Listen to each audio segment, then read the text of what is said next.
When you first start out, you're going to be hungry, you're going to be thirsty, and you're going to be dying. But don't worry, there are actually a lot of ways to survive in the wasteland, and we have some tips to help you keep on trucking. You'll notice early on that you're constantly hungry and thirsty. The good news is that hunger is easily treatable. Sheep will keep respawning by your starting base. You can just run on over, give them a few stabs, and grab their meat. That sounded bad.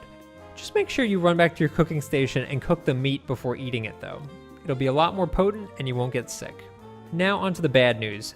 Thirst is a major pain in the ass in this game.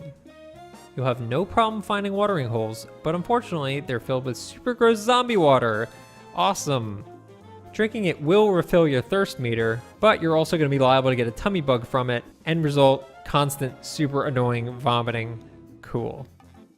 The solution is to drink only clean bottled water. You'll find some of these in the wasteland, but not enough to prevent you from having to drink the poopy water, sorry. Eventually, and I'm talking many hours into the main campaign, you'll unlock, basically it's just a pot, and you can boil dirty water in the pot to make clean water. Yeah, I don't know why it took him so many hours to figure that one out, but okay. For this reason, I recommend mainlining the campaign, ignoring most of the side missions, at least until you get that good, clean water source. Another helpful tip, pick up everything. Most of the items in the world can either be collected immediately or just destroyed and collected in their component parts. These chunks of iron, wood, and nails will really come in handy as you're crafting a bunch of stuff for your base. Now, for the first few hours, you're going to have very little to fight with, really just a spear and eventually a bow. Taking out a single enemy is easy, but if you're talking about 3 or more, you're going to be in trouble. I'd really recommend packing a bunch of fences that you can craft in your base to provide a shield whenever you're taking on groups of enemies. They'll just kind of pile up on the fence and you can just stab them right through. It's very easy. As fun as it is to travel across this zombie-infested wasteland, you really should head home after every mission. In addition to dropping off all the crafting materials you're carrying, you can make more food and water, but you can also repair your gear. For example, the spear will break down after a while, and if you repair it, you'll do a lot more damage, so it's very important.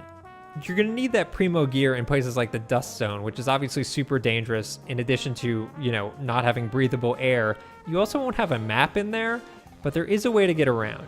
If you look up towards the sky, you'll actually see lights that will direct you to various important locales within the dust zone.